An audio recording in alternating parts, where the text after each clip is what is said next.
Bom, olá pessoal. Hoje a gente vai ver a Economia das Ideias, né? Capítulo 9 do Weil. Então vamos começar. Tá, então, pontos gerais sobre a evolução da tecnologia. A tecnologia tem crescido acentuadamente nos últimos 250 anos, mas entre os anos 70 e 90, eles repararam que, na verdade, a taxa de crescimento da produtividade estava diminuindo. E, assim, em geral, isso se associa a tecnologia, mas o que parece é que, na verdade, a o motivo dessa diminuição, né, foi diminuição da eficiência. Então, a gente vai ver mais para frente, né, que na verdade produtividade pode ser decomposta em tecnologia e eficiência. Tá, então como a gente já viu na monitoria passada, as ideias são não rivais e difíceis de excluir alguém de usar suas ideias.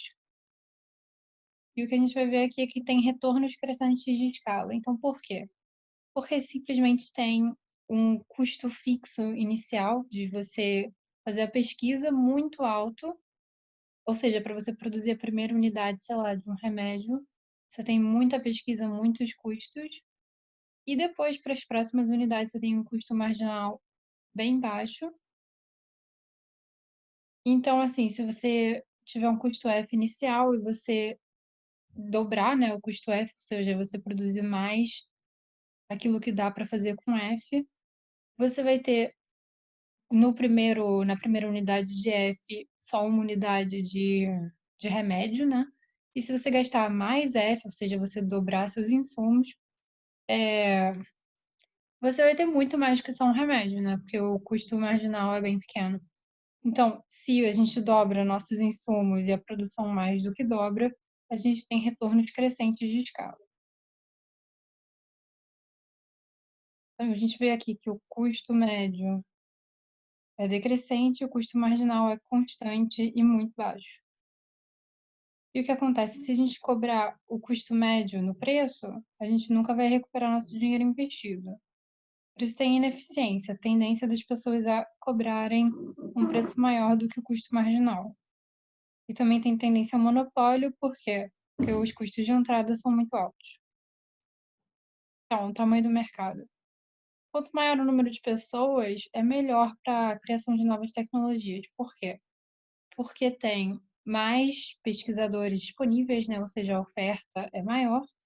E também porque a demanda é maior. E se a demanda é maior, seu mercado que está demandando seu serviço é maior, seus lucros possíveis de investir são maiores, então você vai ter mais incentivo para investir.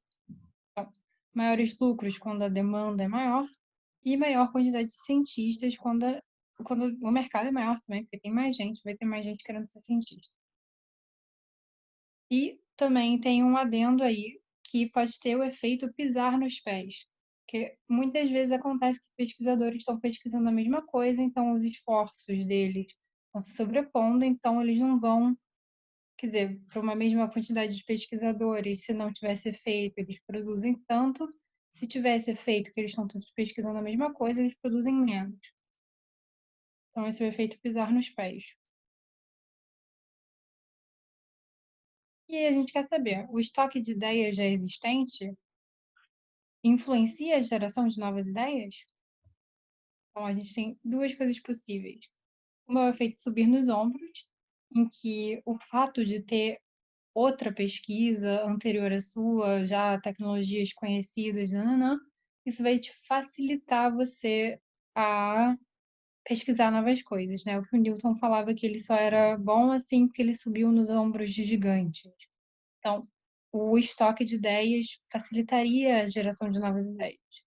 Por outro lado, o efeito fishing out é quando, na verdade, as ideias boas, as ideias fáceis que estavam lá já foram tomadas, né? E agora só restam ideias mais difíceis. Então, cada vez mais, quanto maior o estoque de ideias que já existe, mais difícil é você ter uma ideia nova.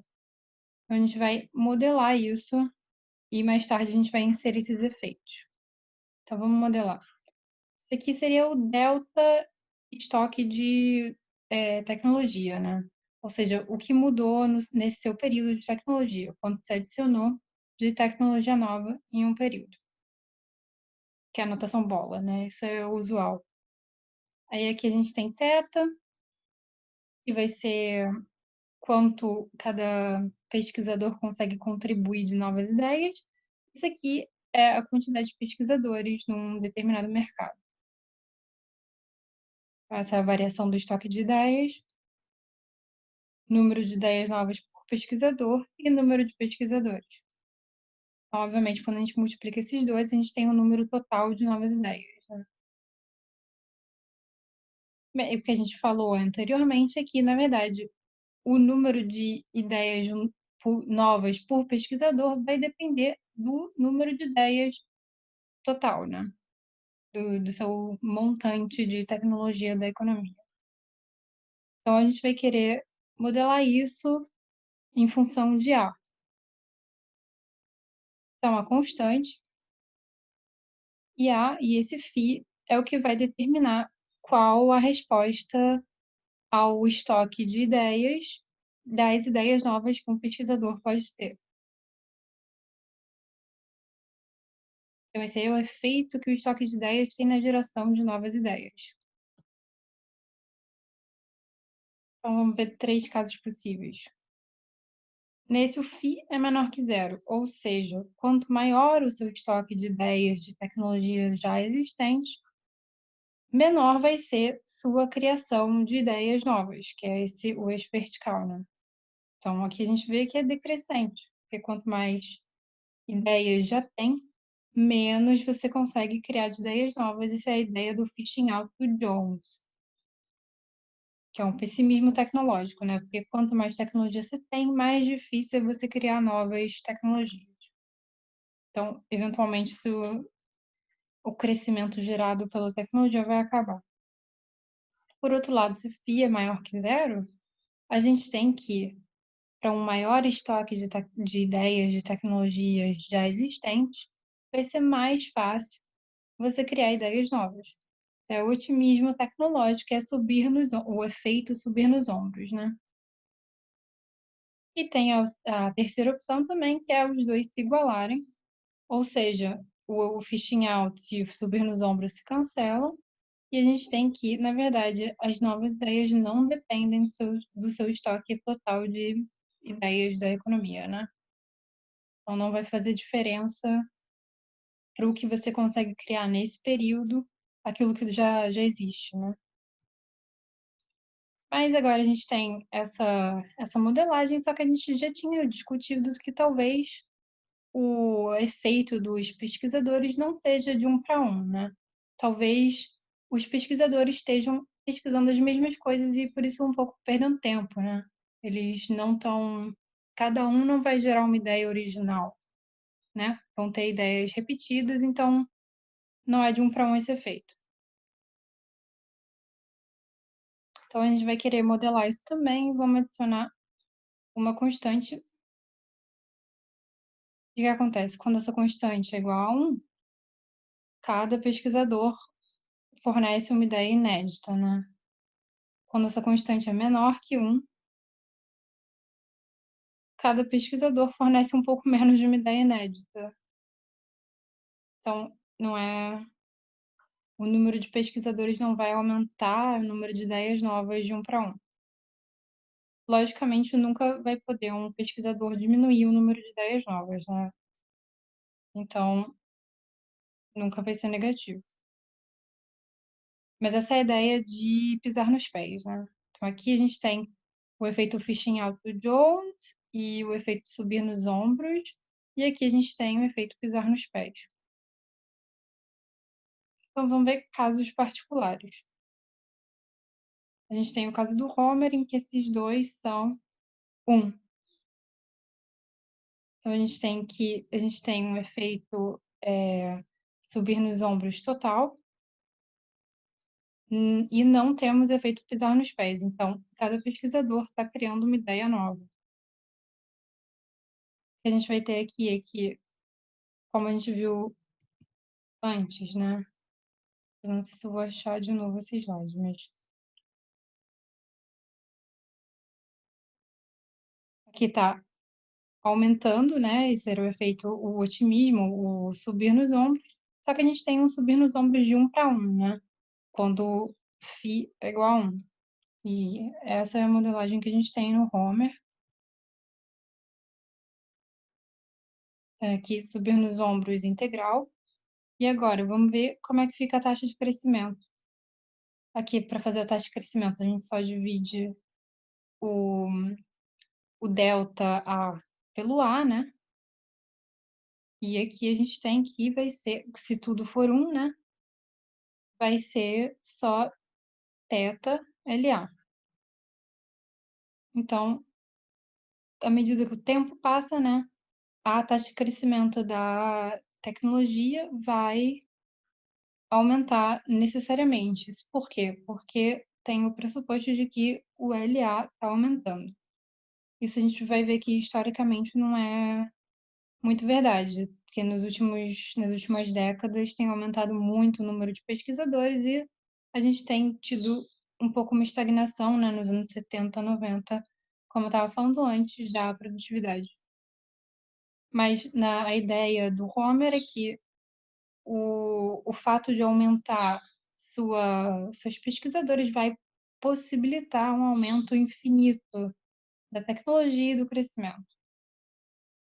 Então, a taxa de crescimento vai sempre estar aumentando. E agora a gente tem o phishing auto-viral, não é para confundir com o do Jones. Aqui, pelo Jones, a gente estaria tendo um efeito positivo, né? Ou seja, o subir nos ombros seria maior do que o efeito phishing out, no caso do Jones. Então, porque não vai ser negativo, né? Não é menor que zero. E a gente continua tendo sem efeito bizarro nos pés. Então, o que acontece? A gente tem um crescimento positivo, né? Mas ele se aplana, ou seja, quanto mais tecnologia já existente vai possibilitar novas ideias, sim, mas cada vez menos.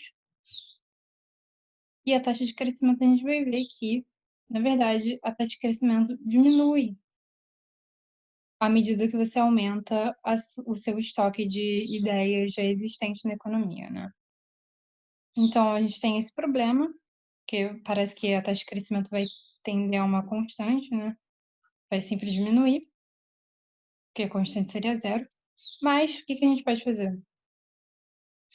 A gente pode aumentar o número de pesquisadores. Então, se a gente for aumentando para reverter esse efeito, né? Desculpa.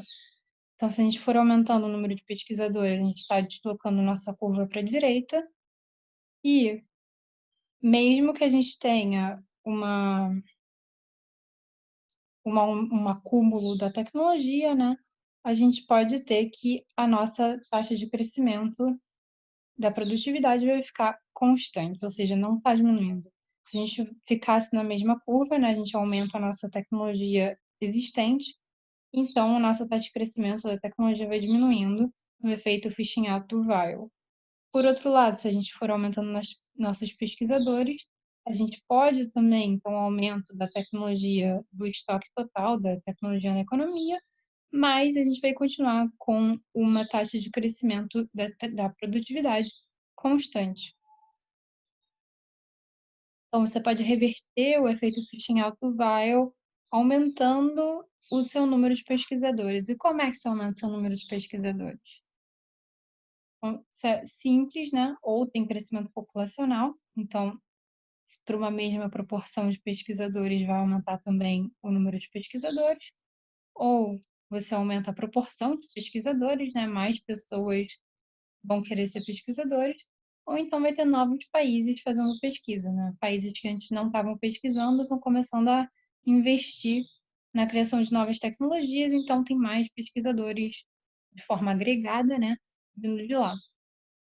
Mas só que essas coisas não são infinitas, né? Você não pode ter um crescimento populacional infinito, você não pode aumentar infinitamente a proporção de pesquisadores, porque 100% é o número máximo, e só tem um número X de países no mundo, né?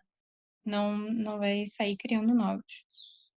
Então, isso tem um limite. Então, se você tem um FII desse tipo, né? Se sua relação entre o estoque total de ideias na economia e a criação de novas é modelada por essa, enfim, por essa relação, né? Então você tem que, mesmo você aumentando o crescimento populacional, fazendo de tudo, né? Você pode combater esse efeito do crescimento tecnológico chegar a zero só por um determinado período, né? Porque eventualmente você vai chegar no limite e aí eventualmente vai ir para zero e você vai parar de crescer, basicamente. Então, se você tem uma modelagem nesse formato, né? Eventualmente você vai parar de crescer, você pode fazer o que você quiser. Por outro lado, aqui, não. Então, a gente está comparando o phishing out do Jones e do Weil. Phishing out do Jones, que era aquele que a gente tinha visto antes, depende do valor de FII. E o maior estoque de ideias na economia vai te impedir de criar novas ideias, porque as melhores já foram tomadas, né? Então, o efeito da tecnologia existente é negativo sobre as novas tecnologias criadas no período. Por outro lado, em Weil, o efeito da tecnologia existente é negativo sobre a taxa de crescimento da economia. Em Weil, no phishing out do Weil, a gente vê que, na verdade, aqui não tinha um efeito phishing out do Jones de verdade, né? Nossa relação entre o acúmulo do estoque desse período era positiva com o estoque total. Mas o que a gente tem aqui, a taxa de crescimento, na verdade, vai ser cada vez menor à medida que você for aumentando seu montante total de ideias, né? E agora a gente vai ver progresso tecnológico setorial. Então, antes a gente estava considerando que todos os setores tinham o mesmo progresso tecnológico. Agora só um setor tem. E qual vai ser a implicação disso para o seu progresso tecnológico agregado, né? Na economia? Então, isso vai depender o quê? Se o setor que está com o progresso tecnológico está ganhando ou perdendo espaço na sua economia. Está perdendo participação, né? Então, vamos dar o exemplo do pão e do queijo, que são complementares. Eu quero consumir pão e queijo em uma determinada proporção sempre. Não me é útil consumir mais pão do que eu posso consumir queijo. Então, se só tem progresso tecnológico no pão, o pão está aumentando muito a quantidade de pão e a preços baixos, está uma maravilha. Mas eu não quero tanto pão assim, então eu não posso produzir queijo. Então, o que vai acontecer vai ser que vai ter uma demanda maior por queijo, né? Porque agora eu posso ter mais pão.